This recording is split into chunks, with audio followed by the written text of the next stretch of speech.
اب تیسری نماز جو ہم پڑھ سکتے ہیں جو نوافل میں ہے جس کی بڑی فضیلت ہے وہ نماز صلاۃ الضحیٰ. اب بہت سے لوگ پریشان ہوں گے اب یہ کون سی نئی نماز صلاۃ الضحیٰ. صلاۃ الضحیٰ ہمارے علاقے میں الگ الگ ناموں سے پہچانی جاتی ہے جس کو یا تو اشراق کہتے ہیں یا تو چاشت کہتے ہیں یا تو اوابین کہتے ہیں. یہ نماز ایک ہی ہے, اس کے نام 3 ہیں. نماز کو کہتے ہیں عربی میں صلاۃ الضحیٰ, ظہر نہیں ضحیٰ. ٹھیک, یہ نماز کیا ہے اور کب پڑھی جائے؟ تو اگر صلاۃ الضحیٰ بالکل سورج نکلتے ہی پڑھی جائے, طلوع آفتاب کے فوراً بعد پڑھی جائے تو اس نماز کو اشراق کہا جاتا ہے. صلاۃ الضحیٰ کو سورج نکلتے ہی اگر پڑھا جائے فوراً اس کو کہتے ہیں اشراق. تو مسجدوں میں لکھا ہوتا ہے اشراق کا وقت, اور اشراق کا وقت یاد رکھیے فجر کے بعد سے اشراق کے وقت تک کوئی نماز ہو بھی نہیں سکتی کہ تو وہ 20 منٹ طلوع آفتاب کے ہوتے ہیں. تو 6 بجے اگر طلوع آفتاب ہے تو 6:22 کو اشراق شروع ہوتی ہے, یا 20 منٹ کا آپ کم از کم فرق لے لے ہمارے علاقوں کے اعتبار سے. ٹھیک, تو صلاۃ الضحیٰ کو اگر آپ اول وقت میں پڑھے سب سے تو یہ کہلاتی ہے اشراق. اس کی تعداد رکعتیں یاد رکھیے 2 سے لے کر 8 تک ہے. آپ اس کو مکمل 8 رکعت تک پڑھ سکتے ہیں, یاد رکھیے. رسول اللہ نے اس سے زیادہ نہیں پڑھی صلاۃ الضحیٰ. تو اگر آپ فوراً سورج نکلتے ہی پڑھتے 2 رکعت کر کے پڑھی, کم از کم 4 پڑھنا چاہیے, زیادہ زیادہ 8 کہتے ہیں علماء. تو کوشش کیجیے اگر آپ ایک سلام سے پڑھ رہے ہیں تو پھر 4 رکعت پڑھیے. اگر وہ 4 رکعتیں پڑھنا چاہتے ہیں ایک ساتھ, بہتر ہے کہ آپ 2 کر کے پڑھیں, اس میں زیادہ انشاءاللہ عزیز. یہ بھی بہرحال 4 رکعت میں ہر نوافل میں, لیکن سنت یہ ہے رسول اللہ نے عموماً نوافل کو 2 کر کے ہی پڑھا ہے. تو کوشش کیجیے 2 کر کے پڑھیں. تو 4 رکعت یہ زیادہ زیادہ 8 پڑھیے. تو فوراً سورج نکلتے پڑے تو یہ نماز کہلاتی اشراق. سورج نکلنے کی تھوڑی دیر بعد اگر آپ پڑھیں تو اس کو کہتے ہیں چاشت. ٹھیک, اور سورج اتنا اوپر آ جائے کہ زمین گرم ہو جائے, تپش شروع ہو جائے, تو اس وقت جو پڑھی جاتی ہے اس کو کہتے ہیں اوابین. ٹھیک, بہت سے لوگوں کو غلط فہمی ہے کہ چاشت یا جو ہے نماز یا اوابین کے تعلق سے کہ یہ مغرب کے بعد ہوتی ہے. درست نہیں, یہ فجر کے بعد ہی ہے, یاد رکھیں, ظہر سے پہلے. اور یہ نماز آپ کو زوال سے پہلے پڑھنا ہے. اشراق کہلائیں گی جب سورج نکلتے پڑھیں گے, بیچ میں کبھی پڑھیں گے تو چاشت, اور سورج جب ایسی بلندی پر آ جائے کہ گرم ہونا شروع ہو جائے زمین, اس کو کہتے ہیں اوابین. جب پڑھے جائیں اوابین کہتے ہیں. یہ اونٹوں کے بچے ہوتے ہیں جو کیا کرتے ہیں صبح چونکہ رات میں بہت سردی ہوتی ہے, جو ہی سورج نکلتا ہے تو اونٹ کا بچہ کیا کرتا ہے, جب سورج نکلنا شروع ہوتا ہے جا کر ریت پر کھڑا ہو جاتا ہے, اور جب تک کھڑا ہوتا ہے جب تک کہ اس کو اتنی دھوپ نہ ملے کہ اس کے پیر گرم ہونے لگے. جب اس کے پیر گرم ہونے لگتے تو وہ لوٹ کر اپنی ماں کے پاس بھاگتا ہے, اس کو کہتے ہیں اواب, پلٹنے والا. تو اونٹ کا بچہ پلٹ کر بھاگتا ہے اپنی ماں کے پاس کہ اب بہت گرم ہو گیا. اب ظاہر سی بات ہے ریت کو گرم ہونے اور اونٹ کے بچے کے کھر گرم ہونے کے لیے سورج اونچا ہونا ضروری ہے, اوپر آ جانا ضروری ہے, تبھی تو وہ تپش ہوں گی, جس کو ہمارے علاقے میں ہم کہیں گے 10 بجنا یا 11 بجنا, جب تپش دھوپ کی ہو جاتی ہے. اس کے بعد تو پھر زوال یاد رکھیے 11:30 ہوگا تو پھر تو زوال, پھر ہو گیا ٹائم ختم. تو آپ اس کو فجر کے بعد سے مطلب طلوع آفتاب سے لے کر زوال کے بیچ میں پڑھ سکتے ہیں. اول وقت میں پڑھی جائے تو اشراق, بیچ میں کبھی پڑھی جائے تو چاشت, اور آخر وقت میں 10:30 11 کے وقت تو یہ ہو جائے گا اوابین. اس کی رکعتیں یاد رکھیے 8 ہے زیادہ سے زیادہ. ٹھیک, آپ 4 کر کے 2 بار پڑھیں, یا پھر 2 کر کے آپ جو 4 اور یا 8 تک آپ زیادہ زیادہ پڑھ سکیں. تو یہ رہا تیسری نفل نماز جس کا ہم اہتمام کر سکتے ہیں, اور تینوں ایک میں آگے بہرحال چاشت, اوابین اور جو ہے اشراق. تو یہ بھائی نے کہا کہ میں نے حدیث میں کہا کہ 4 رکعت اشراق کی اور 4 ظہر سے پہلے کی جو پڑھیں گا وہ جنت میں جائیں گا. تو اشراق کی نماز جو ہے اصل جس کو اشراق, چاشت اور اوابین کہتے ہیں, اس نماز کو عربی زبان میں کہتے ہیں صلاۃ الضحیٰ. ظہر نہیں ہے, ضحیٰ, صلاۃ الضحیٰ. یہ نماز سورج نکلنے کے بعد سے لے کر زوال سے پہلے تک پڑھی جا سکتی ہے. سورج نکلنے کے بعد سے لے کر زوال تک, ظہر کے پہلے تک پڑھی جا سکتی ہے. اس نماز کے نام الگ الگ وقتوں میں پڑھنے سے بدلتے جاتے ہیں. اشراق وہ جو سورج نکلتے ہی پڑھی جائے, چاشت اس کے بعد, اوابین ایسے وقت پڑھنا کہ سورج اتنے تیز ہو جائے کہ جس سے اونٹ کے بچے ان کے کھر گرم ہونے سے واپس اپنی ماں کی طرف بھاگے. اواب کہتے پلٹنے والے کو. ٹھیک, تو بہرحال ویسے ہو جائے اس وقت کو پڑھنا. لہٰذا یہ نماز کو 2 کر کے پڑھ سکتے, کم از کم 2 اور زیادہ سے زیادہ 8 رکعت. صلاۃ الضحیٰ کم از کم 2, زیادہ سے زیادہ 8 رکعت. حدیث میں آ رہا ہے کہ 2 نہیں 4 پڑھے. اس کا مطلب یہ کہ 2 پھر 2, زیادہ سے زیادہ پڑھنا ہے تو اور 2 مطلب 8. ٹھیک, لہٰذا جو 4 بھی پڑھے اس کے لیے ہے, جو زائد پڑھنا چاہے تو 8 تک پڑھ سکتا ہے. اور اس کی رکعتیں 2 کر کے ہیں, تو 2 پڑھے پھر 4 پڑھے. اگر کوئی صرف 2 پڑھتا ہے تو اشراق تو ہو جائیں گے, لیکن ثواب میں شامل ہونا ہے تو 4 پڑھنا پڑے گا ڈیلی کم از کم.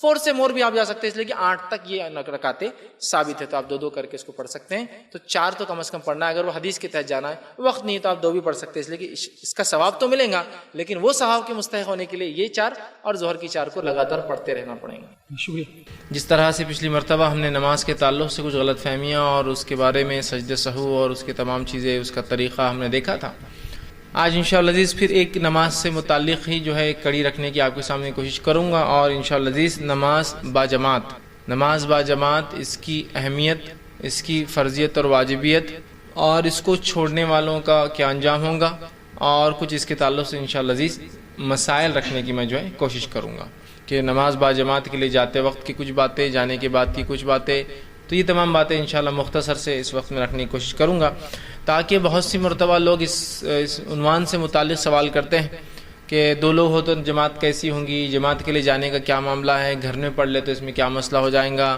کچھ جگہ فجر کی نماز بہت تاخیر سے ہوتی ہے تو کیا ہم اپنے گھر میں جماعت بنا لے تو اس کا کیا مسئلہ ہوگا، اس طرح کی بہت ساری باتیں لوگ کہتے ہیں، اور امت مسلمہ کی اجتماعیت سے یہ سب باتوں کی بنیاد پر یا لا علمی کی بنیاد پر بہت ساری بار جو ہے ہم کٹ بھی جاتے ہیں اندر کی۔ تو آئیے کچھ باتیں آج آپ کے سامنے میں جو ہے جماعت جو ہے نماز جماعت سے پڑھنے کی جو فضیلت اور چھوڑنے کے نقصانات کیا ہو سکتے ہیں، یا کیسی وعیدیں اس کے تعلق سے وہ رکھنے کی جو ہے کوشش کروں گا۔ سب سے پہلی چیز تو یہ ہے کہ اسلام میں جتنے بھی فرائض ہیں، اگر آپ ان فرائض کو دیکھیں تو یہ باجماعت ہے۔ جیسا کہ توحید اگر چھوڑ دے، مطلب جو لوگ ایمان لاتے ہیں، شہادت دیتے ہیں، وہ ایک الگ مسئلہ ہوتا ہے، انفرادیت میں ہوتا ہے۔ اس کے علاوہ جتنے اعمال، نماز اجتماعیت میں ہوتی ہے، ٹھیک، اسی طرح جو روزہ اجتماعیت میں ہے، ایسا نہیں ہے کہ ایک جماعت یہ مہینے روزہ رکھے، اگلی جماعت وہ مہینے روزہ رکھے، اگلی جماعت یہ مہینے روزہ رکھے، تاکہ مختلف دنوں میں روزے چلتے رہیں، ایسا بھی نہیں۔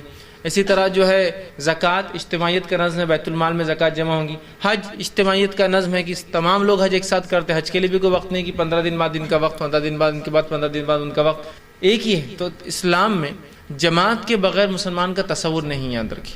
تو اسی طرح نماز جو کہ ارکان اسلام میں دوسرا رکن ہے، شہادت کے بعد دوسری اہم جو ہے عبادت ہے، فرائض میں سے دوسرا فریضہ ہے، اس کے تعلق سے بھی یاد رکھیں اسے اجتماعیت میں ہمیں کرنا ہے، انفرادیت میں نہیں کرنا ہے۔ اور نبی اکرم صلی اللہ علیہ وسلم با جماعت نماز کے حکم دیتے ہیں۔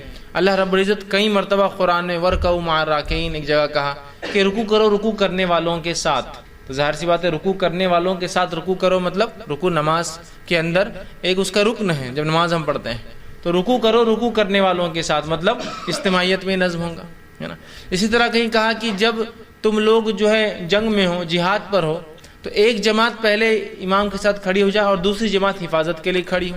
تو گویا میدان جنگ میں بھی ہے اور ایک ساتھ لوگ نہیں پڑھ سکتے ہیں، تو آدھے آدھے پڑھ رہے ہیں کہ ایک جماعت نماز میں لگی ہے، دوسری جماعت حفاظت میں لگی ہے نا۔ تو گویا آپ صلی اللہ علیہ وسلم کے حکم، قرآن کے احکامات سے یہی پتہ چلتا ہے کہ ہمیں یہ چیز بھی اجتماعیت میں کرنا ہے، اور نماز با جماعت کا جو ہے ہر مسلمان کو اسلام نے حکم دیا، ہر مسلمان کو نبی اکرم صلی اللہ علیہ وسلم نے حکم دیا کہ ہم جب بھی نماز پڑھیں جماعت کے ساتھ نماز پڑھے، یاد رکھیں اجتماعیت اس معاملے میں قائم کریں۔ آپ صلی اللہ علیہ وسلم فرماتے ہیں، حدیث اس طرح سے ہے، اور یہ حدیث جو ہے ابو داؤد کی سنن نسائی میں آتی ہے۔ آپ صلی اللہ علیہ وسلم فرمایا، جس شہر یا دیہاتی آبادی میں 3 شخص رہتے ہو، مطلب جس جگہ چاہے دیہات ہو چاہے شہر ہو، اگر 3 مسلمان رہتے ہیں، ٹھیک، جس شہر یا جس دیہات میں 3 مسلمان رہتے ہو اور ان میں جماعت کا نظم نہ ہو، اور اگر یہ جماعت سے نماز نہ پڑھتے ہو، کوئی جماعت کا نظم نہ ہو، تو آپ فرماتے اور کہتے نہ ہو، تو ان پر شیطان غالب آ جاتا ہے۔ تو ان لوگوں پر کیا ہوگا؟ پھر ان لوگوں پر جو 3 ہو یا اس سے زیادہ کوانٹٹی ہو جائے اور وہ جماعتی نظم قائم نہ کرے نماز اور دیگر چیزوں میں، تو شیطان ان پر غالب آ جاتا ہے۔ اور پھر آپ فرماتے لہٰذا جماعت قائم کرو، کیونکہ بھیڑیا ریوڑ سے الگ رہنے والی بکری کو جو ہے یہ بھیڑ کو کھا جاتا ہے۔ بھیڑ یا بکری ریوڑ سے اپنے گروپ سے الگ ہو جاتی ہے، جماعت سے الگ ہو جاتی ہے، اس کو اچک لیتا ہے۔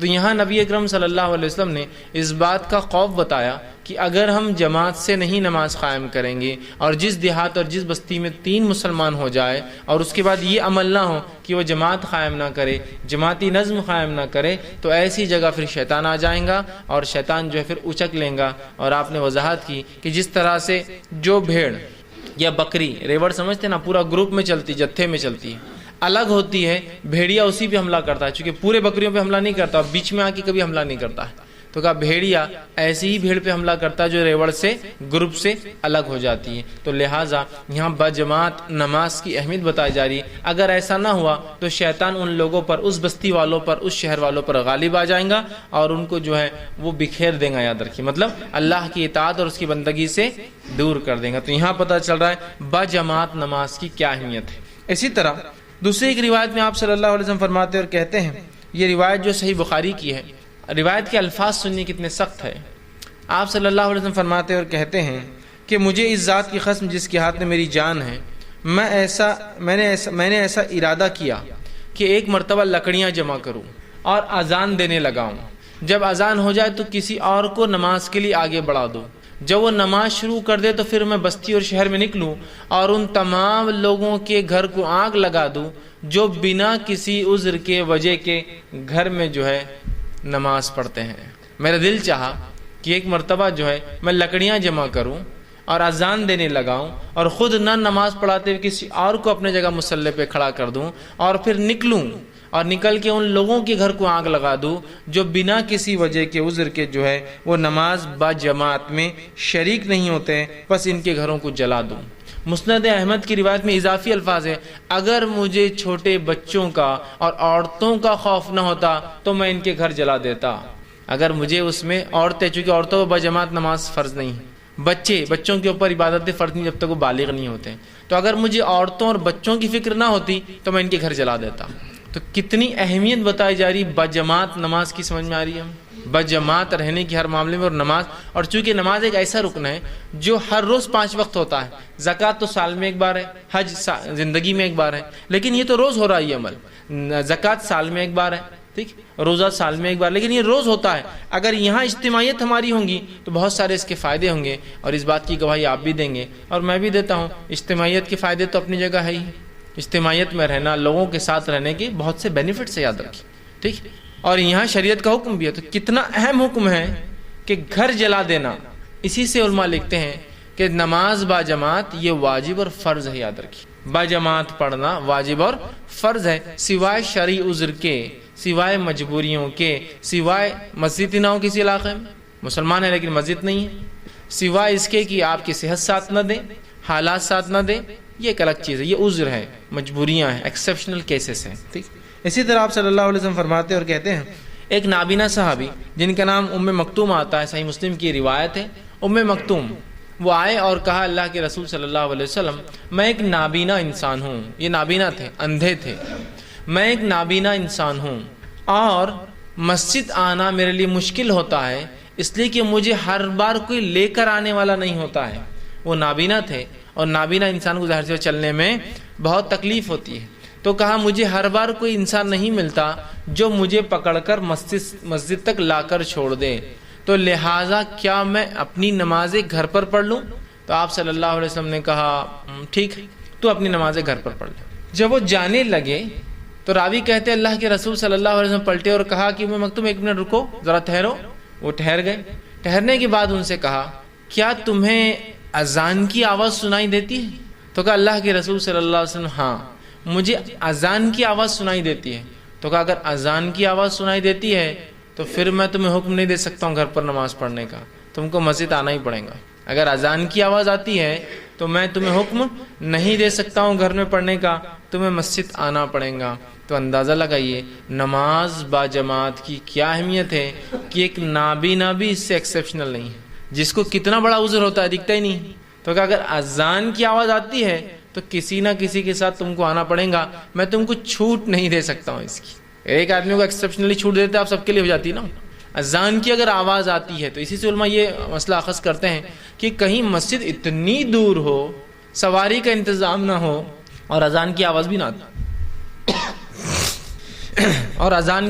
نہ آتی ہو تو بہرحال وہ آدمی پھر مجبور ہے. اگر وہ جماعت سے نہ پڑھ سکے تو الگ بات ہے، کیونکہ اذان نہیں آ رہی، مطلب مسجد بہت دور ہے کہ اذان کیا اسے سنائی نہیں دیتی ہے. ورنہ اگر سنائی دیتی ہے تو جانا پڑے گا، نابینا کو بھی جانا پڑے گا. اب آج دیکھیے مسجد ہم سے جو ہے 10 میٹر کی دوری پہ بھی نہیں، 100 قدم کی دوری پر بھی نہیں، لیکن تجارت ہے، کسٹمر بہت آتے تو یہاں جلدی ہو جائیں گے نا. مسجد جانا، سب بندی کرنا، جماعت میں کھڑے ہونا، امام صاحب پہ لمبے لمبے سورے پڑھا دیں گے تو ایک وہ مصیبت نہیں ہو جائیں گی سوار، تو وہ سوروں کو سننا، اس کے بعد آنا تو 15 منٹ تو مار کھا جا رہے اپنے. حالانکہ ہم یہ نہیں سوچ رہے یہ 15 منٹ ہی جمع ہوتے ہیں وہاں آخرت کے اعتبار سے. تو میں کیا کرتا ہوں، ایک مصلی لے لیتا ہوں، نماز تو نہیں چھوڑا الحمدللہ، لیکن مصلی لے لیتا ہوں اور اندر ہی بچھا لیتا ہوں دکان کے اندر، اور وہیں فوراً جو ہے رکعت باندھی اور فر جلدی سے ختم ہوا، نہ جانے کا وقت لگا، نہ آنے کا وقت لگا، نہ امام صاحب کی لمبی لمبی رکعتیں ملی، اور آرام سے جو ہے نماز ہو گئی، اپنا بزنس بھی چالو۔ ایک بھائی کھڑا ہے، دوسرا نماز پڑھ رہا ہے، پھر دوسرا کھڑا ہوتا ہے، پہلا پڑھتا ہے، حالانکہ بازو جماعت ہو رہی ہے۔ کس قسم کی سستی اور عہدی پن ہے، یاد رکھیے کس قسم کا، آپ اندازہ لگائیے۔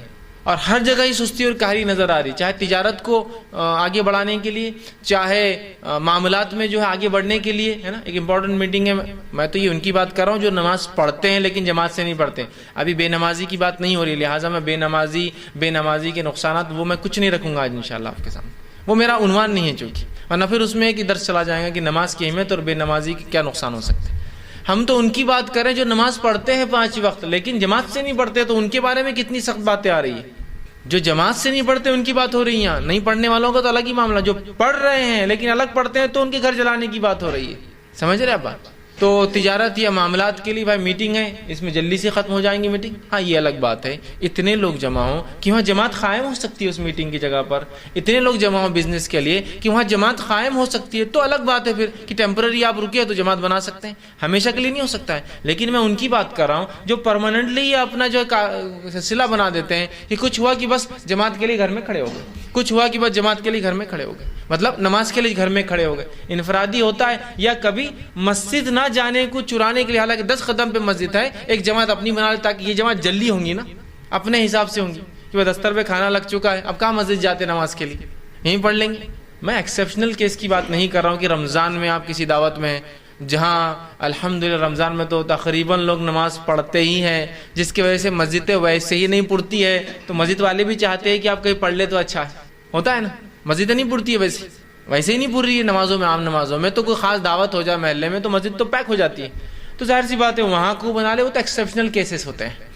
لیکن جنرل اس میں ہم ایسا کرتے ہیں، بہت سے لوگ ایک سلسلہ بنا لیتے ہیں کہ بس گھر میں نماز پڑھ لو، بزنس کی جگہ نماز پڑھ لو، چھت پر نماز پڑھ لو، ٹھیک۔ مجبوریاں الگ چیز ہے کہ میں کالج میں ہوں جہاں سے مسجد نہیں، اذان کی آواز نہیں آتی تو میرے لیے پھر جانا بھی ضروری نہیں، تو وہاں میں جماعت بنا لیتا ہوں یا وہاں میں پڑھ لیتا ہوں مصلی ڈال کے نماز انفرادی، وہ الگ شکلیں ہیں۔ لیکن عام اعتبار سے ہم دیکھتے ہیں لوگ بہت جی چراتے ہیں نماز کے معاملے میں اور پڑھتے ہیں، اور جب انسان جماعت سے چھوٹ جاتا ہے نا، تو یہ میرا تجربہ اور مشاہدہ ہے، میں نے دیکھا ہوں جن لوگوں نے با جماعت نماز کو چھوڑا، پھر گھروں میں جماعتیں چالو کی، پھر انفرادی، چونکہ گھر میں جماعت مینٹین نہیں ہو سکتی کبھی، پھر انفرادی چونکہ لوگ نہیں آنے، انفرادی جماعتیں چالو کی۔ اس کے بعد ایک زمانہ پھر تاخیر سے نماز پڑھنے لگے، حالانکہ نماز چھوڑنے کی وجہ تھی لوگ اول وقت میں نہیں پڑھتے بلکہ میں گھر میں پڑھوں اپنی جماعت بناؤں، پھر تاخیر سے پڑھنے لگے، اور پھر حال یہ ہو گیا کہ نمازوں کو جمع کر کے پڑھنے لگے، اور پھر حال یہ ہو گیا کہ تھوڑے دن بعد بے نمازی بن گئے۔ تھوڑے دن سے مراد کچھ سالوں اور کچھ وقت میں بے نمازی ہو کہ نماز کی پرواہ نہیں، بیٹھے ہیں تو جو بیٹھے ہیں تو ظہر اور عصر کا وقت بھی ہوگا مغرب تک، چلو میں تو مسافر ہوں، میں تو سفر میں آپ سے ملنے آیا ہوں، میں تو جمع کر رہا ہوں، لیکن جو مقیم ہے وہ بھی میرے ساتھ بیٹھا ہے، اچھا ظہر اور عصر مل سکتی ہے، مغرب اور عشاء مل سکتی ہے نا، لیکن ایک انسان عصر سے میرے ساتھ مغرب بھی بیٹھا ہے، عشاء تک بیٹھا ہے، میں تو اپنی ظہر عصر ملا کر آیا ہوں لیکن پھر بھی وہ بیٹھا ہے، حالانکہ بڑا علامہ بتاتا ہے اپنے آپ، لیکن چونکہ پہلے کہا یہ اول وقت میں نہیں پڑھتے، الگ پڑھتا ہوں جماعت سے، پھر جماعت ختم ہوئی، پھر انفرادی، اور نماز ہی پوری مکمل چھوٹ گئی پھر ایسے لوگوں سے۔ تو بڑی احتیاط کریں، با جماعت نماز کو کبھی معمولی نہ سمجھیں، ہر بار کوشش کریں کہ جماعت کے ساتھ پڑھوں۔ اس کی بڑی اہمیت ہے کہ ایک نابینا کو بھی اس سے ایکسیپشنل مستثنا نہیں کیا گیا شریعت میں۔ اسی طرح صحیح مسلم کی روایت ہے، عبداللہ بن مسعود رضی اللہ عنہ فرماتے ہیں، بڑی سخت بات وہ کہتے ہیں، اور کیا فرماتے سنیے، وہ فرماتے ہیں کہ ہم میں سے کوئی بھی، آپ صلی اللہ علیہ وسلم کے زمانے میں ہم میں سے کوئی بھی جماعت سے پیچھے نہیں رہتا تھا۔ ہم نماز نہیں پڑھنے والوں کی بات نہیں کر رہے ہیں ابھی، پھر سوچ غور سے سنیے آپ، جو پڑھتے تھے لیکن جماعت سے نہیں پڑھتے تھے ان کی بات ہو رہی کتنی سخت۔ ہم میں سے کوئی بھی اللہ کے رسول صلی اللہ علیہ وسلم کے زمانے میں بغیر جماعت کے نماز نہیں پڑھتا تھا، مطلب سب جماعت میں شامل ہوتے تھے سوائے منافق کے، سوائے منافق کے، اور اسی سے وہ کہتے تھے جو با جماعت نماز میں شامل نہ ہو وہ کھلا منافق ہے۔ چھپا منافق تو جماعت سے بھی نماز پڑھنے آتا تھا، کچھ کھلے منافق تھے جو جماعت سے نہیں پڑھتے تھے آپ کے زمانے میں بھی، کچھ چھپے تھے، چھوٹے موٹے منافق آ جاتے تھے ڈر کے، لیکن بڑے بڑے منافقین جو تھے وہ نہیں آتے تھے۔ تو کہا سب آتے تھے سوائے منافق کے، اور جو نہیں آتا تھا ہم سمجھ جاتے تھے یہ منافق ہے، پھر کہتے ہیں سوائے منافق کے اور بیمار کے، لیکن بیمار کو بھی ہم میں سے 2 لوگ کاندھے پہ ڈال کے لا کے کھڑے کر دیتے تھے۔ منافق تو آتا ہی نہیں تھا سوائے بیمار کے، مطلب بیمار لوگ نہیں آتے تھے، لیکن بیماروں کو بھی 2 لوگ مل کر اٹھا کے لاتے تھے، کاندھے پر لا کے کھڑے کر دیتے تھے، سب کے بیماروں کو بھی لا کر کھڑے کر دیا جاتا تھا۔ دیکھیے باجماعت نماز نہ پڑھنے کے تعلق سے کیا بتا رہے صحابہ کہ یہ منافقت کی ایک علامت ہے، چونکہ منافق ہی باجماعت نماز میں نہیں آتا ہے۔ دوسرا، بیمار بھی ہوتا تو اٹھا کر لایا جاتا نماز کے لیے۔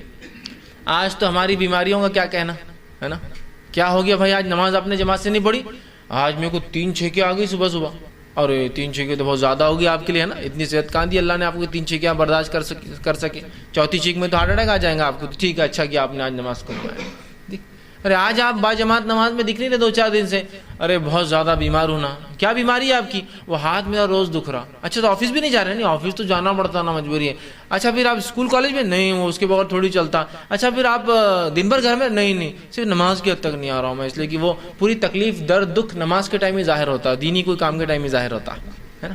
ہاتھ دکھنے کیا تعلق جماعت سے؟ ہاتھ تو دکھ ہی رہا ہے نا، ایسے بھی دکھ رہا ہے ویسے بھی دکھ رہا ہے، کچھ نہ کرو بھی تو دکھ رہا ہے، لے کے چلو اس کو ساتھ اپنے، ہو سکتا ہے اللہ کے ذکر میں ہوں گے تو اللہ اس کو شفا دے دیں گا، لیکن وہ نہیں ہوتا ہے۔ اللہ کے رسول صلی اللہ علیہ وسلم کے تعلق سے آتا ہے، آپ کی وفات سے کچھ دن قبل آپ نے چلنا پھرنا بند کر دیا تھا، آپ چل پھر نہیں پا رہے تھے، خود سے اٹھ نہیں پا رہے تھے، بلکہ آپ نے جب نماز کے لیے ارادہ کیا 2 دن پہلے یا 3 دن پہلے، روایتوں مختلف الفاظ ارادہ کیا، تو آپ کھڑے ہو کر گر جاتے تھے، مطلب اتنی طاقت نہیں تھی قدموں میں کہ چل سکے، آپ گر جاتے تھے۔ روایت میں کہ آپ اٹھے، وضو کیا، کھڑے ہوئے اور گر گئے، چونکہ پھر بے ہوش ہو گئے، بے ہوشی سے وضو ختم ہو جاتا ہے، اس لیے کہ پتہ نہیں انسان نے کیا کیا، پھر آپ اٹھے، پھر وضو کیا، پھر گر گئے، پھر آپ اٹھے، پھر وضو کیا اور پھر گر گئے۔ یہ کیفیت تھی آپ کی، اتنی کمزوری تھی۔ اس میں آتا ہے کہ اللہ کے رسول اتنی کمزوری میں بھی ہم 2 صحابہ کو بلاتے اور دونوں کے کاندھوں پر ہاتھ رکھتے، آپ کے پیر ڈالنے کی طاقت نہ تھی تو آپ صلی اللہ علیہ وسلم پیر رگڑتے جاتے مٹی کے اندر، مطلب آپ چل نہیں سکتے، تو اب ظاہر سے ایک آدمی کاندھوں پہ 2 لوگوں نے ڈال دیا اور کھینچ کے لے جا رہے، ویسے آتے تھے۔ اور آپ نے ہمیں کچھ دن بیٹھ کر نماز پڑھائی، پھر لیٹ کر نماز پڑھائی، اور پھر ابوبکر صدیق نماز پڑھاتے تھے اور آپ سے پیچھے لیٹتے تھے، چھوڑی نہیں لیکن لیٹ کر پڑھی۔ اسے پتا چلا مسجدوں میں ایسا نظم ہونا چاہیے کہ جہاں مصلی بیمار بھی آئے تو لیٹنے کا پروویژن بھی ہو کہ وہ نماز پڑھ سکے، بیٹھنے کا بھی ہو کہ وہ پڑھ سکے، یاد رکھیے، ٹھیک۔ تو اس بات کو سمجھنا ہے ہمیں، یاد رکھیے کتنی اہم بات ہے کہ بیمار ہے، نبی ہے، چاہتے تو شرعی عذر بتا سکتے تھے، چاہتے تو اللہ چھوٹ دے دیتا، چاہتا تو اللہ معاف کر دیتا، پھر بھی آ رہے امت کو سکھانے کے لیے کہ نماز با جماعت کی بڑی اہمیت۔ لیکن ہماری بیماریوں کو میں نے کہا نا کیا کہنا، بہت بڑی بڑی بیماریاں ہو جاتی ہیں، ہم کو چھینک آنا بہت بڑی بیماری ہے، تھوڑی کھانسیوں کی بیماری ہے، تھوڑا سا آنکھ گرم ہو گیا، تھوڑا سا آنکھ گرم ہو گیا تو فوراً گھر والوں نے بولا نماز کو مت جاؤ، ٹھیک ہے امی نماز کو نہیں جاتی، ٹھیک ہے ابا نماز کو نہیں جاتے۔ باقی اگر امی ابا بولے بیٹے تھیٹر مت جاؤ تو نہیں، تھیٹر جاؤں گا تو میں ساتھ رہوں گا اچھے سے، نہیں تو وہ تنگ کروں گا تم کو، وہاں اپنی منوائی جا رہی بات، یہ ہونا تو فلاں ہوں گا، نماز کے لیے نہیں، آپ نے بول دیا اب میں نہیں جاؤں گا، نہیں امی بھی نہیں بول رہے، ابا بھی نہیں بول رہے، بہت زیادہ مجھے بخار دکھ رہا، یہ دکھ رہا، یہ تمام چیزیں وجوہات نہیں ہے نماز کو چھوڑنے کی، نہیں ہے نماز کو چھوڑنے کی۔ بہرحال اسی طرح نماز با جماعت کی اہمیت اس سے ہی پتہ چلتی ہے۔ سورہ نساء سورہ نمبر 4 آیت نمبر 102 میں اللہ نے فرمایا کہ جب تم جنگ میں ہو اور جنگ کی حالت میں ہو اور خوف کا معاملہ ہو، جنگ ہو یا خوف ہو مطلب دشمن کے حملے کا ڈر ہو، تو تب امام کے پیچھے کچھ لوگ کھڑے ہو اور کچھ لوگ حفاظت کرے، پھر کچھ لوگ کھڑے ہو کچھ لوگ حفاظت کرے، اسے کہتے ہیں صلاۃ الخوف۔ خوف دشمن کے حملے کا ڈر یا جنگ کے میدان میں نماز پڑھنا جب دشمن حملہ کر سکتا ہے، تو تب نماز کا طریقہ یہ کہ ہاف جماعت لڑیں گی جو مسلمانوں کی ہے، آدھی امام کے پیچھے آئیں گی، یا جو بھی امام طے کرتا ہے جو بیسٹ پاسبل اسٹریٹجی ہو سکتی ہے پیچھے آئیں گی۔ ایک شخص نماز بانے اور آپ صلی اللہ علیہ وسلم صلاۃ الخوف پڑھی، آپ نے پڑھ کر بتایا صلاۃ الخوف کیا ہوتی ہے اور کیسے ہوتی ہے، تو امام کھڑے ہوتے، اللہ کے رسول کھڑے ہوئے ایک مرتبہ نماز کے لیے، آدھے صحابہ پیچھے آئے، ٹھیک، آدھے صحابہ پیچھے آئے، اس کے بعد 2 رکعت کے بعد سلام پھیر کر چلے گئے، پھر آدھے اس کے بعد آئے، رسول اللہ کنٹینیو کر رہے اپنی، آپ نے 4 پڑھی، صحابہ نے 2 اور اس کے بعد کی جماعت نے 2 رکعت پڑھ کے اپنے گئے۔ سمجھ رہے آپ بات؟ تو خوف کا ماحول ہے، دشمن کے حملے کا ڈر ہے، اتنے میں بھی نبی اکرم صلی اللہ علیہ وسلم بتا رہے ہیں، اللہ حکم دے رہا ہے کہ نماز با جماعت ہوں گی، کہ آدھے لوگ پڑھے اور آدھے حفاظت کریں، تو گویا حملے کے اس میں بھی، خوف کے ماحول میں بھی، وہاں بھی نماز با جماعت پڑھنا ہے۔ تو اس کی فرضیت سمجھ میں آ رہی ہے نا، نماز با جماعت کتنی اہم چیز ہے کہ خوف کے ماحول میں بھی جماعت بنانا ہے۔ دشمن کا ڈر، اور یہ کوئی دشمن کے ڈر کی بات کر رہا ہوں میں، چوہے بلی کتا آ جانے کا ڈر نہیں کہ آ جائیں گا بکری آ کے یہ کھا لیں گی، دشمن جہاں جان کا ڈر ہے، دشمن آئیں گا اچانک تو کیا کے بولیں گا نماز توڑ دو میں لڑنے آیا تم سے چلاؤ لڑنے، وہ تو نماز میں آپ کو ماریں گا، سمجھ؟ تو وہاں بھی کہا کہ آدھے لوگ حفاظت کے لیے کھڑے ہوں گے، آدھے لوگ نماز پڑھ، ہے نا، صلاۃ الخوف۔ تو اس کا طریقہ پورا قرآن نے بتایا، سورہ نساء آیت نمبر 102، اور اس کے آگے اٹھائیے، پورا طریقہ آپ کو مل جائے گا، معاف کرنا ہاں 102 آگے پورا طریقہ آپ کو نماز کا مل جائے گا صلاۃ الخوف. اور رسول اکرم صلی اللہ علیہ وسلم پڑھائی، صحابہ بیان کرتے کہ ایسے ایسے مختلف ادوار میں ایسا ایسا ایسا ایسا آپ نے اس نماز کو پڑھایا، لیکن وہ بھی باجماعت. تو آپ دیکھ رہے ہیں جماعت کی کتنی اہمیت ہے، کتنی اہمیت ہے. لیکن ایک وضاحت یہاں ضروری ہے، جماعت کی اہمیت یاد رکھیے بہت ہے، لیکن آپ کو حالات اور ماحول دیکھنا بھی ضروری ہے. ورنہ بہت سے لوگوں کو میں نے دیکھا ہے کہ اپنی باجماعت نماز کو انسانوں کی تکلیف کی وجہ بنا دیتے ہیں. آپ ٹرین میں جا رہے ہیں، ٹرین میں باجماعت نماز نہیں ہو سکتی میرے بھائی. گورنمنٹ نے آپ کے لیے کوئی پروویژن نہیں کر رکھا ہے کہ مسلمان نماز پڑھیں گے تو ٹرین میں جگہ بنائی جائے. اب آپ پورے انسانوں کو بولیں گے رک جاؤ مسلمان آ گئے، اب نماز پڑھنا رہتی ہے ہم کو، اور جماعت سے پڑھیں گے اور کھڑے ہو کے پڑھیں گے ٹرین میں. اور مصلی بچھا دیا جاتا ہے، ایک آدمی وہ جو جگہ ہوتی ہے جہاں سے لوگ جا رہے ہیں پیشاب کے لیے، پیخانے کے لیے، مطلب ٹوائلٹ یوز کرنے کے لیے، پانی لینے کے لیے، ہاکرس جو لوگ بیچنے والے ہیں کچھ کھانے پینے وہ گھوم رہے ہیں، وہاں وہ جا کر امام کھڑا ہو جاتا ہے اور دو آ کے مستعد کھڑے ہو جاتے ہیں، جیسا صلاۃ الخوف، مطلب دشمن سے جنگ چل رہی ہے اور پیچھے نماز ہو رہی ہے، اور جماعت باندھی جاتی ہے. پھر جو لوگ بیٹھے مسلموں کا چلو ہٹو اٹھو، چلو چلو عورت تم چلو، عورت کو ہٹا سے اوپر بھیجو، یہ کرو. پوری ٹرین مطلب ایسا ہوتا ہے کہ آپ کے لیے مخصوص کر دی جاتی ہے، پوری ٹرین اتھل بتل چلو، اور بیچارے لوگ ڈر کے بعد داڑھی والے لوگ ہیں، اور پہلے ایسا امیج میڈیا نے کریٹ کر دیا، پتہ نہیں کچھ زیادہ ہوتا نکالے اور چلو اس کو اڑا دو، اس کو اڑا دو، اس کو اڑا دو. وہ بیچارے ڈر کے فوراً عورتیں اوپر بیٹھ جا رہی ہیں، بچے یہ ہو جا رہے ہیں، یہ ہو جا رہے ہیں، اور آپ جماعت سے نماز پڑھ رہے ہیں. نہیں، سواری پہ رسول اکرم صلی اللہ علیہ وسلم جماعت سے نماز ثابت نہیں. ہاں سواری میں سہولت ہو، جیسے کہ اگر آپ سعودی عرب جائیے گلف کنٹریز میں تو وہاں ٹرین میں جیسے ہمارے پاس پینٹری کار ہوتا ہے نا، وہاں ٹرین میں ایک مسجد کا ڈبہ ہوتا ہے پورا، کھانے پینے کا ایک ہوتا ہے، آپ دیکھیں کینٹین. تو ویسے مسلم کنٹریز میں ٹرین کے اندر ایک ڈبہ ہوتا ہے، مسجد رہتی ہے، وہ وہاں جا کے آپ پڑھیے کتنا بھی، چونکہ وہ مسجد ہے خاص، اسی کے لیے رکھا گیا ڈبہ.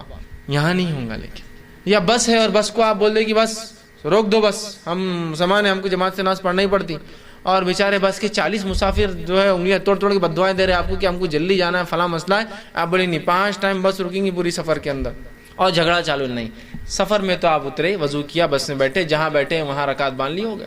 سہولت ہے تو ایک آدمی رکعت باندھے، پیچھے اس کے سیٹ والے بیٹھے، آواز آ رہی تو ٹھیک، نہیں پڑھ سکتے کوئی مسئلہ نہیں، اپنی اپنی پڑھے. اس لیے کہ نبی اکرم صلی اللہ علیہ وسلم کو دیکھا گیا آپ سواری پر تھے اور اکیلے نماز پڑھ رہے تھے، اور آپ قبلے کا بھی وہ نہیں کرتے، قبلہ دوسری جانب ہوتا آپ دوسری طرف نماز پڑھتے، مطلب سواری پر قبلہ بھی کوئی شرط نہیں ہے. تو یہ وضاحت. ورنہ جماعت کی وہ ہو گئی اور آپ چلتے پلینے بولیں گے اب ہم سب جماعت سے نماز پڑھیں گے، کرو پورا پریشانی کیا کر رہے ہیں، نیا مسئلہ یہ. حالانکہ سعودی ایئر لائنس میں ایک پروویژن ہوتا ہے کہ جہاں نماز کا، اور اتنی جگہ وہ خاص رکھتے ہیں جہاں وہ بھی ان کے کرو کے لوگ بھی پڑھتے ہیں، کیپٹن بھی آتا ہے پڑھتا ہے، اور دوسرے لوگ بھی پڑھتے ہیں، ڈائریکشن بھی کنٹینیو قبلے کا دیتے رہتے کہاں ہے. وہ ایک الگ شکل ہے. لیکن آپ کوئی بھی فلائٹ میں یہاں بیٹھ کر پڑھیے، سہولت نہیں ہے نا، اور کھڑنا رسک بھی ہوتا ہے. نہیں اب با جماعت نماز تب پلین میں بھی ہوں گی، اور تاکہ اللہ کے پاس گواہی رکھ ہوا میں بھی ہم جو ہے جماعت سے پڑھ رہے تھے نماز، اور لوگ ضد کرتے ہیں، لوگ پریشان ہو جاتے ہیں، سب کو تکلیف ہوتی ہے، اور ایک عجیب منظر کھنچ جاتا ہے کہ کیسا عجیب سخت قسم کا دین ہے جو ان کو سہولت نہیں دیتا ہے. عام حالت میں سہولتوں میں باجماعت نماز فرض ہے. مجبوریاں ہیں، مشکلیں ہیں، حالات ہے، ٹھیک ہے، سفر ہے، سواری ہے، یہ سمجھنے کی ضرورت ہے. کہ ایک واقعہ سے پہلے میں نے سنایا تھا، آپ لوگوں نے سنا ہوگا، ایک میں نے دیکھا تھا کہ کچھ لوگوں نے جماعت سے نماز کھڑی کر دی ٹرین کے اندر. حالت یہ ہوئی کہ ایک عورت جو سفر میں تھی، اس کے پاس اتنی سہولت نہ تھی کہ اپنے بچے کو ڈائپر پہنا سکے، اس کے بچے نے پیخانہ کر دیا، اور ہماری نماز تو ختم ہو رہی نہیں، باجماعت پڑھے نا، پوری ٹرین بلاک. وہ بیچاری بیٹھی، کیا تصور اس نے اسلام کا لیا ہوگا. یہ کیسے لوگ ہیں کہ مجھے بنیادی سہولتیں استعمال کرنے سے بھی ان کی جماعت نے، ان کی عبادت نے روک دیا. یہ نہیں ہونا چاہیے، یاد رکھیے یہ نہیں ہونا چاہیے. یہ چیز کو سمجھنا بے انتہا ضروری ہے ہم لوگوں کے لیے کہ جماعت سے نماز بھی پڑھنا ہے، لیکن انسانوں کا جب معاملہ آ گیا تو حقوق العباد ترجیح لے جاتے حقوق اللہ پر. معلوم آپ کو یہ بات بھی سمجھیے، جماعت کی میں بات کر رہا ہوں. آپ بولیں گے ایسا کیسا، بندوں کے حق اللہ کے اوپر ہی فخر لے جاتے ہیں. ہاں لے جاتے ہیں. یہی اللہ کے رسول جو فرما رہے ہیں میرا دل چاہتا ہے لوگوں کے گھروں کو آگ لگا دو جو مسجد میں نماز نہیں پڑھ کے گھر میں پڑھتے ہیں.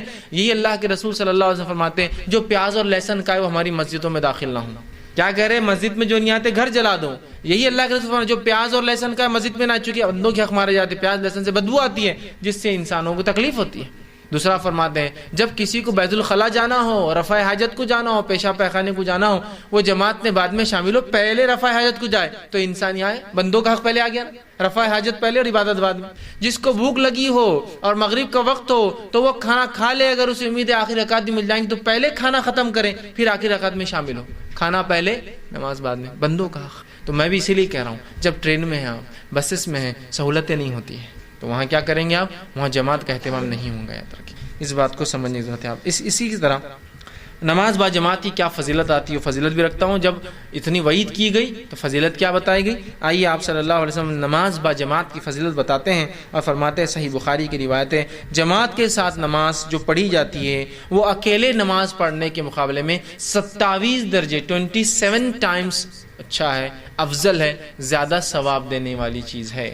جماعت میں جو نماز پڑھی جاتی ہے وہ انفرادی نماز کے مقابلے میں 27 ٹائمز 27 درجے زیادہ ثواب دیتی ہے۔ کتنی بڑی بات بیان ہے، 27 درجے ماشاءاللہ 27 ٹائمز ثواب ملتا ہے۔ لیکن اس سے ایک بات اور نکلتی جو علماء نکالتے ہیں، مسئلہ وہ یہ کہ باجماعت نماز نہ بھی کوئی پڑھے تو نماز تو قبول ہو جائیں گی، اس لیے کیا فرمایا 27 درجے زیادہ، مطلب اس کو 27 لیس ہے، لیکن نماز نہیں ہوتی ایسا نہیں ہوگا۔ میں اس لیے کہہ رہا ہوں ورنہ پھر ایک نئی غلط فہمی کہ جماعت سے میں نے کہہ دیا تو آپ دوسرے پہ الزام فتوی لگا دی، تیری نماز ہی نہیں ہوتی۔ نہیں، وہ بہت بڑا گناہ کر رہا ہے کہ وہ نماز کچھ ایسا کر کے جو ہے بہت اپنے نفس کو نقصان میں اور ظلم میں ڈال رہا ہے، لیکن پھر بھی شرعی عذر کے تحت، مجبوریوں کے تحت، حالات کے تحت یا کوئی پڑھ لیتا ہے تو ثواب سے تو محروم ہے لیکن نماز ہو جاتی ہے۔ یہ بات بھی سامنے آ رہی ہے، 27 درجے زیادہ ثواب ملتا ہے، کتنی بڑی بات ہے نا۔ اب لیکن 27 درجے زیادہ ثواب، اس سے کیا ہوتا؟ یہ کیلکولیشن ہمارے پلے پڑتا نہیں نا۔ اگر میں آپ کو یہ کہوں کہ آپ اگر ایک پروڈکٹ لا کر سیل کریں تو آپ کو ڈبل منافع ہوگا، 2 گنا منافع، 2 ٹائمز، تو یہ ہم کو برابر سمجھ، 2 ٹائمز 1000 کی چیز 10 روپیز پروفٹ، 2 ٹائمز 200، اوہ حساب بالکل کلیئر ہے۔ 3 ٹائمز پروفٹ، 3 درجے زیادہ منافع، اوہ 300 روپے بالکل کلک ہو رہے ہیں ہم کو، اور 4 درجے زیادہ منافع، اوہ 4، یہ 27 درجے سمجھ میں نہیں آتا، لیکن ہم کو دین کہنا کوئی مسئلہ نہیں، اللہ بڑھا دیں گا ہو سکتا ہے بعد میں، چلو ایزی لے لو۔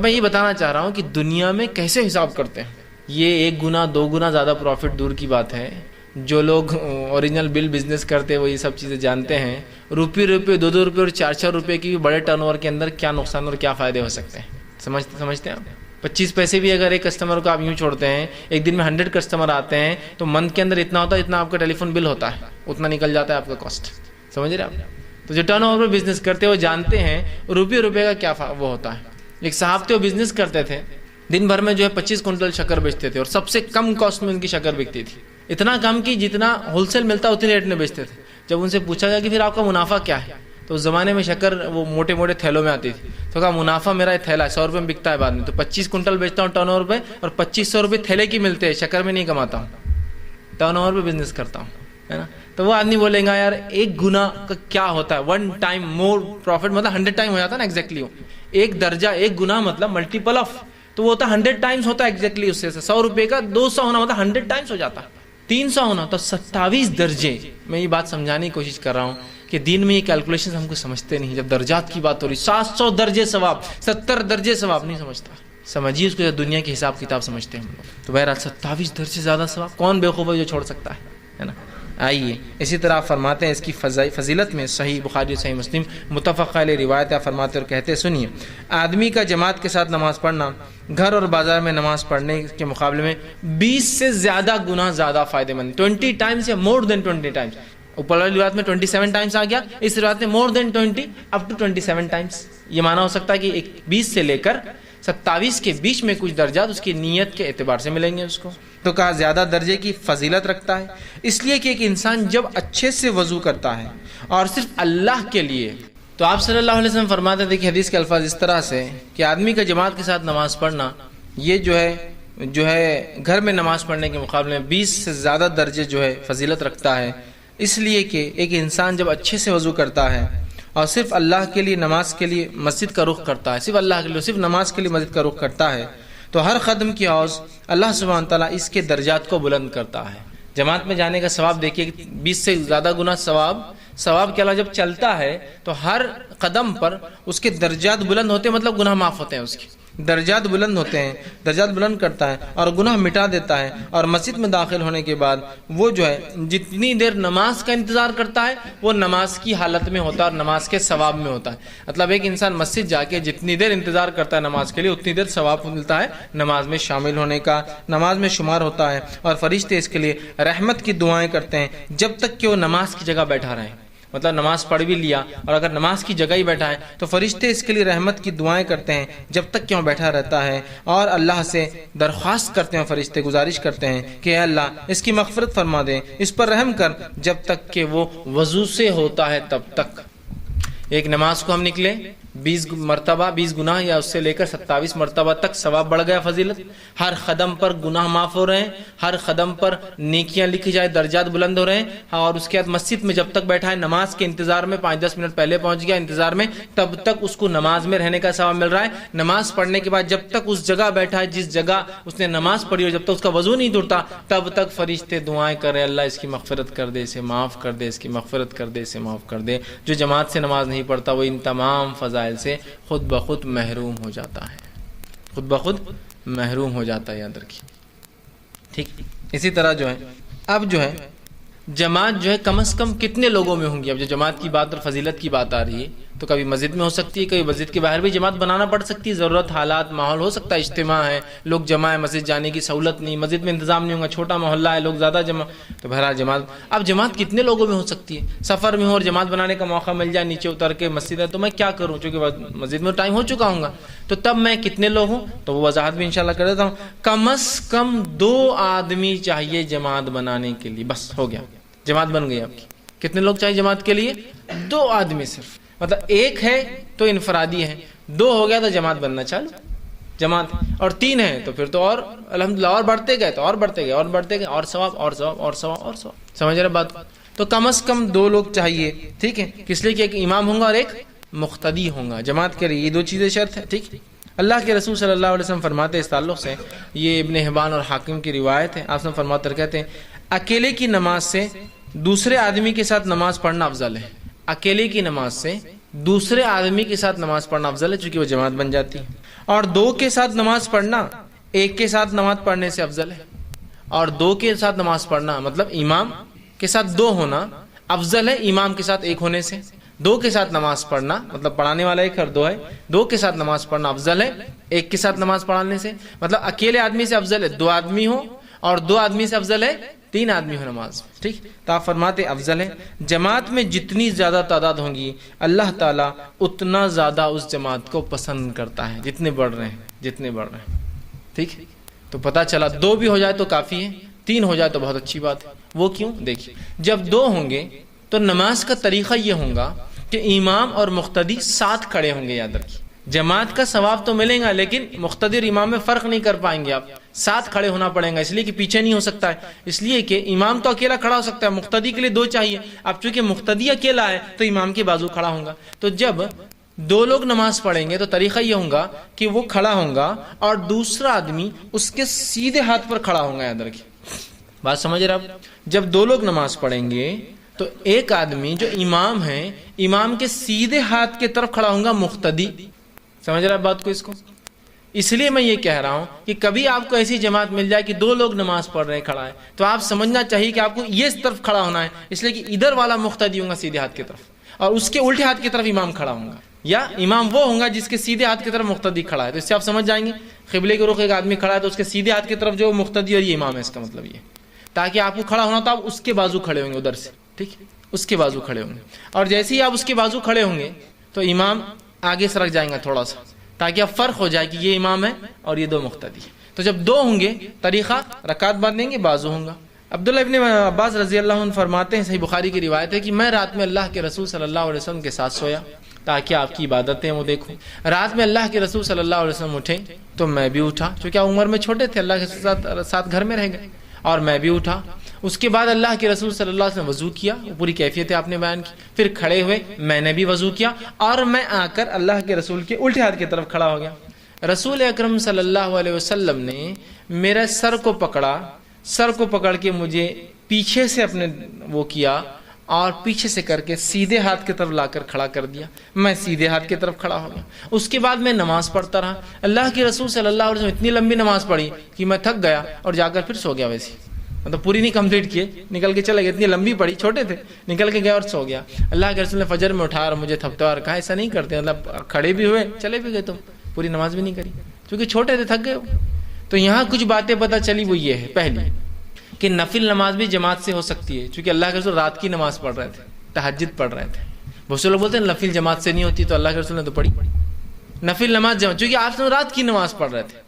عبداللہ ابن مسعود کا آنا اور آپ نے قبول کرنا اس کو ان کو بازو میں، اس کا مطلب جماعت سے ہو سکتی۔ دوسرا، اگر کوئی بڑی غلطی نماز میں ہو رہی ہو تو امام سدھار کر سکتا ہے مقتدی میں، جیسے کہ وہ الٹے ہاتھ پہ کھڑے ہو گئے، الٹے ہاتھ پہ نہیں کھڑے ہو سکتے، تو اللہ کے رسول نے ان کے سر سے دھکا دے کے پیچھے سے، سامنے سے نہیں جا سکتے نا امام کے، پیچھے سے ان کو وہ کیا اور ادھر سے لے کر آگے کھڑے کر دیا۔ تو پتہ چلا وقت ضرورت امام کسی غلطی کی اصلاح کے لیے نماز میں تھوڑی بہت حرکت کر سکتا ہے۔ آپ نے سیدھے ہاتھ پہ لائے اور وہ آ کر سیدھے ہاتھ پہ آپ کے کھڑے ہو گئے، ٹھیک ہے۔ اور اس سے پتہ چلا جب دو لوگ نماز پڑھیں گے تو امام کے سیدھے ہاتھ پر مقتدی کھڑا ہو، تو یہ ہو۔ اب تین ہو جائے تو کیا کریں گے؟ تین اگر لوگ ہو تو تین کا طریقہ ہے کہ امام آگے ہوں گا، مقتدی پیچھے کھڑے، مطلب شروع میں تین لوگ ہیں، امام آگے ہوں گا، مقتدی پیچھے کھڑے ہوں گے۔ اب ایسا ہو جائے کہ نماز کے دوران دو لوگ نماز پڑھے، تیسرا کوئی آ جائے نماز کے، تو کیا ہوگا؟ تو نماز کے دوران اگر کوئی تیسرا آ جائے تو وہ جب امام ظاہر سی بات ہے الٹے ہاتھ، مطلب اس کے سیدھے ہاتھ مقتدی ہے، وہ اس کے بازو کھڑا ہوگا اور امام جب دیکھیں گے کوئی آ گیا ہے تو وہ ایک قدم آگے بڑھ جائے تاکہ فرق ہو جائے کہ یہ امام ہے اور یہ مقتدی ہے۔ لیکن ایسا بہت کم بار ان تمام چیزوں پہ ہمارے پاس ہم نے دیکھا ہے کہ عمل ہوتا ہے، بہت کم ہوتا ہے نا ایسا عمل۔ اگر کوئی امام نماز میں چل رہا ہے تو کتنا جوتے دیں گے اس کے امام پکڑ کے؟ نماز میں چل رہا، حالت تو یہ ہے کہ اس حد تک بات کہہ دی گئی کہ نماز میں سیدھا انگوٹھا، سیدھے پیر کا جو انگوٹھا ہوتا ہے نا، یہ نماز میں جیسا رہتا آخر تک ایسا رہنا جیسے اس پہ کیل ٹھوکی ہوئی ہے، مطلب اس کو ٹھوک دیا گیا ہے۔ تو بہت سے لوگ کچھ بھی ہو جائے سیدھے پیر کا انگوٹھا تو نہیں ہلاتے، کچھ بھی ہو جائے، کہاں سے لا لیا؟ یہ اللہ کے رسول تو ہل رہے ہیں، پیچھے سے لا رہے ہیں۔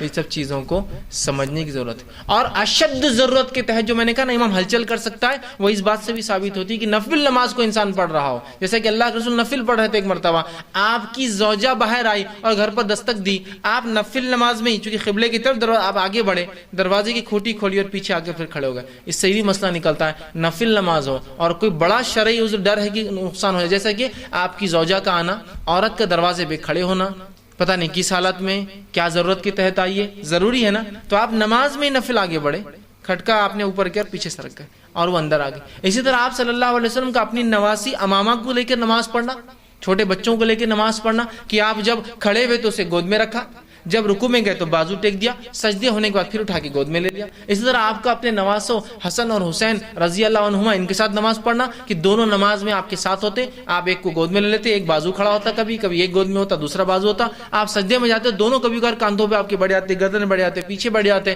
اس کے بعد اللہ کے رسول دونوں کو اتارتے پھر کھڑے ہوتے۔ شرعی عذر ہے نا کہ بچے گھر میں ہیں، بیٹی آپ کی اکیلی ہے، علی داماد باہر گئے ہوئے ہیں، بچوں کی حفاظت بھی تو اہم ہے نا، اور نانا امام ہے لے کے تو جانا ہے مسجد کو بچوں کو۔ کتنی سہولت دیکھی اسلام نے دی، کتنی سہولت دی، کتنی سہولت دی۔ ایک مرتبہ ایک صاحب نے کہا کہ نماز میں ہلچل نہیں کی جا سکتی ہے، بڑا اس کے خلاف بات کیا اور یہ تمام روایتوں کو اپنے عقل سے اپنے مسلک کے تعصب میں انہوں نے جھٹلایا۔ اب ایک مرتبہ وہی صاحب حسن اور حسین رضی اللہ عنہما کے فضائل بیان کرنے لگے، تو کہا ان دونوں شہزادوں کے یہ فضائل تھے کہ اللہ کے رسول ان کو نماز میں لے کر کھڑے ہوتے تھے اور لے کر نماز پڑھتے تھے، اور جب رکوع کرتے تو نیچے رکھتے تھے، اور سب لوگ او ہو نعرے یہ نعرے وہ چالو ہے، فضائل کی بات ہو رہی نا۔ اب اس کے بعد کسی نے ان سے سوال کر دیا کہ شیخ بہت اچھی بات آپ نے فرمائی، لیکن ایک پچھلا درس ہوا تھا آپ کا جیسے آپ نے کہا تھا نماز میں ہلچل غلط ہے، اللہ کے رسول فرض نماز پڑھاتے تھے اور یہ دونوں گود میں ہیں، پیٹھ پہ بیٹھے ہیں، ان کا کیا ہے؟ تو اب وہ ٹائٹے ہو جاتے نا، طوطے اڑ جاتے پورے۔ پھر کہ تو حسن حسین رضی اللہ عنہما کے فضائل میں تو بول دیا کہ اتنے فضائل تھے کہ نماز میں بھی رسول اللہ کے ساتھ ہوتے، اب کیا کریں گے؟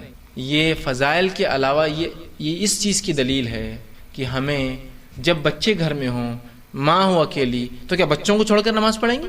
بچہ کچھ بھی کر سکتا ہے، اور بہت سی ماں اس لیے نماز نہیں پڑھتی کہ بچہ ہے، بچہ کچھ بھی کر سکتا ہے، نماز میں بچوں کو سامنے نہیں رکھ سکتے، نماز ٹوٹ جاتی، یہ ہوتی، پتہ نہیں کیا کیا غلط باتیں، اور اس لیے ہم جو ہے نماز ہی نہیں پڑھتے۔ بولے کیوں؟ تو بچہ اکیلا ہوتا ہے، ارے گود میں لے کے پڑھیے اس کو۔ تو یہ سہولتیں ہیں۔ تو بہرحال تو تین ہو جائے، ٹھیک ہے۔ اب نماز میں آپ کھڑے ٹھیک ہے. تیسرا آ جائے تو وہ وہاں مل جائے گا. امام جو تھوڑا سا اس معاملے آگے سرک جائے تاکہ فرق ہو جائے کہ یہ دو ہے.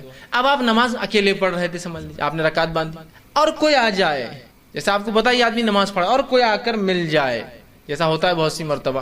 جو لوگ علم رکھتے ہیں، آپ نے دیکھا آپ کسی جائے میں جہاں قرآن حدیث کی تعلیم عام ہے، آپ رکعت باندھیں گے اکیلے ہو، کوئی آ کے آپ کی بازو کھڑا جاتا ہے، مطلب آپ ایمان. اب آپ کو جہر میں شروع، اگر خیرت جہر میں تھی اس نماز میں تو جہر پڑھنا پڑے گا اللہ اکبر زور سے، تاکہ وہ بھی آپ کے ساتھ عمل کر لے.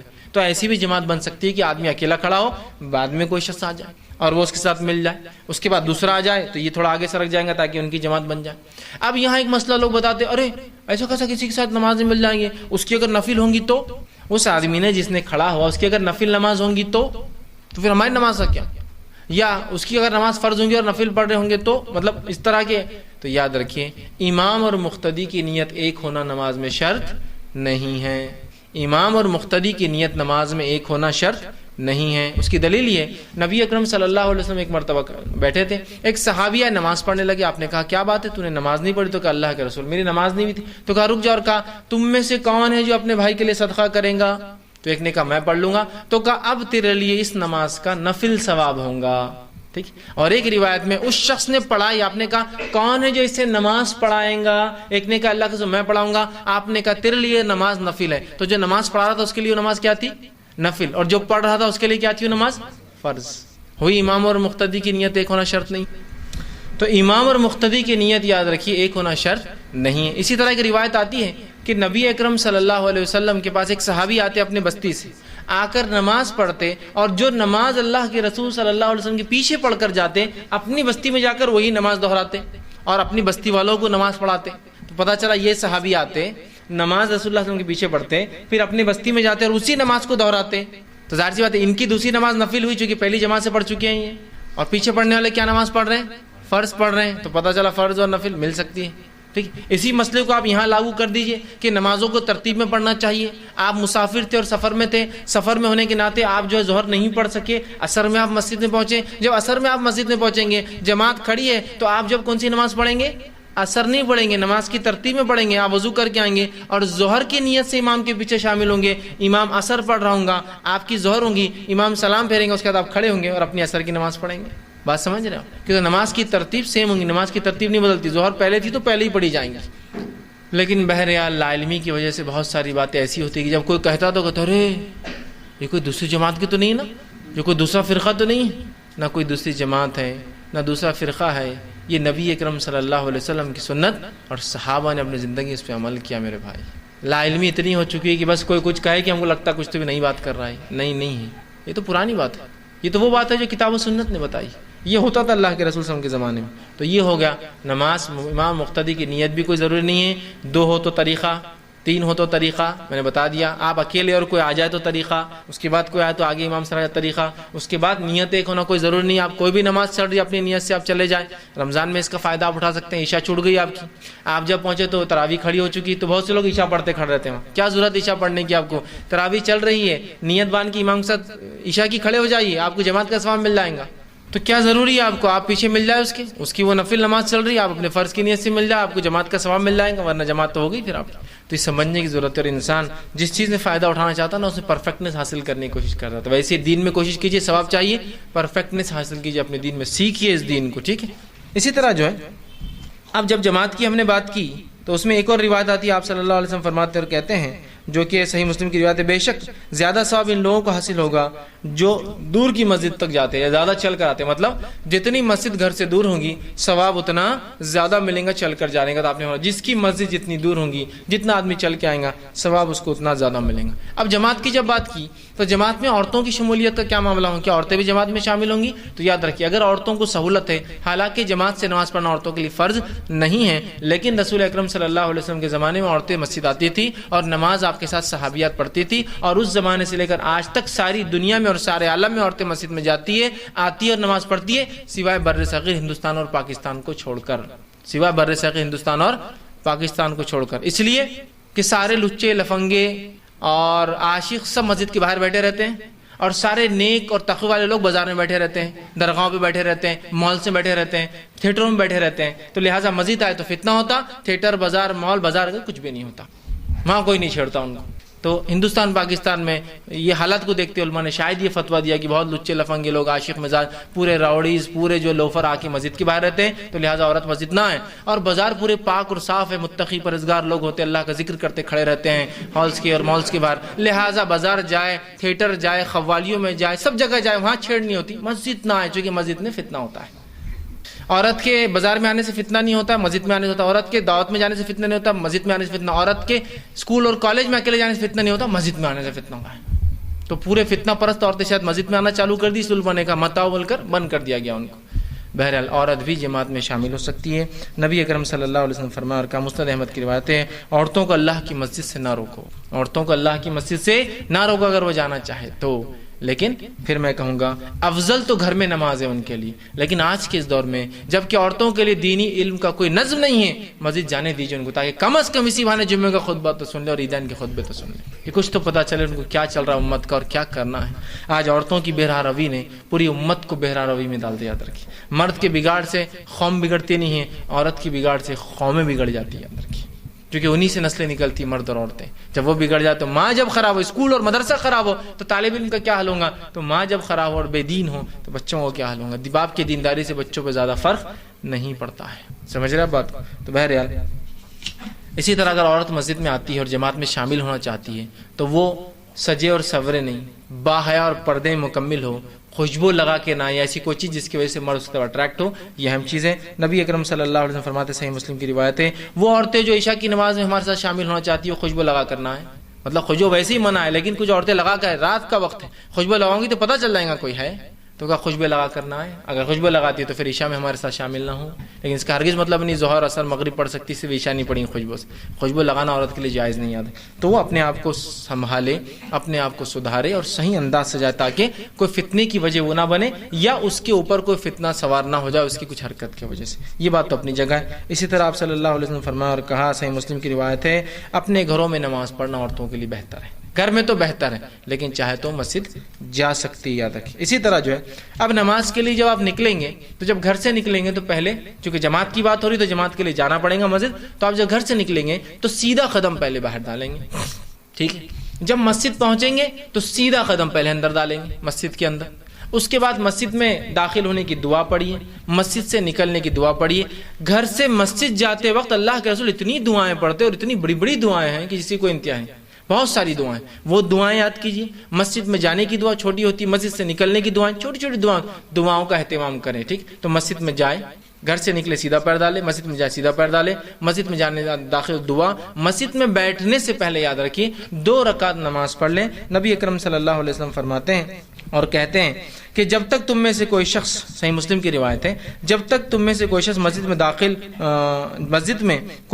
داخل ہو تو تب تک نہ بیٹھے جب تک کہ وہ 2 رکعت نماز نہ پڑھ لے۔ تم میں سے کوئی شخص مسجد میں داخل ہو تو تب تک مسجد میں نہ بیٹھے جب تک کہ 2 رکعت نماز وہ نہ پڑھ لے۔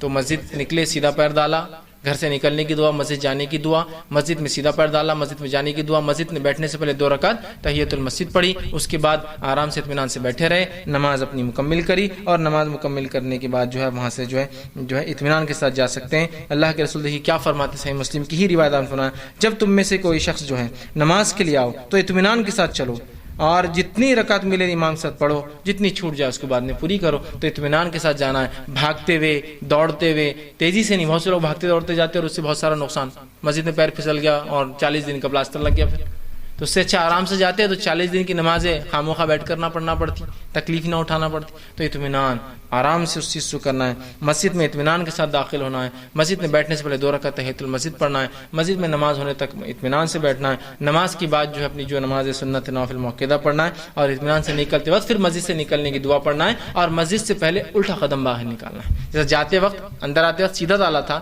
باہر جاتے وقت الٹا ڈالیں گے۔ اسی طرح بیت الخلاء میں جب جائیں گے تو پہلے الٹا پیر ڈالیں گے، نکلتے وقت سیدھا پیر ڈالیں گے، بات یاد ہے۔ مسجد میں جاتے وقت سیدھا پیر ڈالیں، نکلتے وقت الٹا پیر ڈالیں گے، یاد رکھیے۔ تو یہ تھی کچھ باتیں جو میں نے مناسب سمجھی نماز کے تعلق سے، باجماعت نماز کے تعلق سے، باجماعت نماز کی فضیلت، اس کو چھوڑنے کا انجام یا کیا اس کی سخت وعیدیں آئی ہیں، اور جب جماعت کے لیے جائے تو مسجد جاتے وقت کیا آداب، مسجد میں بیٹھنے سے پہلے کیا آداب، اور جماعت کو پڑھتے وقت کچھ مسائل جو جماعت جب بنے گی 2 لوگوں میں 3 لوگوں میں، اکیلا کھڑا تھا جو آ کے مل جائے، اس تعلق سے کچھ باتیں میں رکھنے کی کوشش کی آپ کے سامنے۔ آخر میں اللہ رب العزت سے دعا ہے کہ اللہ سبحانہ تعالیٰ جو کچھ کہا سنا گیا اسے عمل کی توفیق عطا فرمائے، دین کی صحیح سمجھ ہمیں عطا فرمائے اور اس پہ عمل کرنا ہمارے لیے آسان کرے، جب تک ہمیں زندہ رکھے اسلام اور ایمان پر زندہ رکھے۔ خاتمہ ہمارا ایمان پر ہو، آخر دعوانا الحمدللہ۔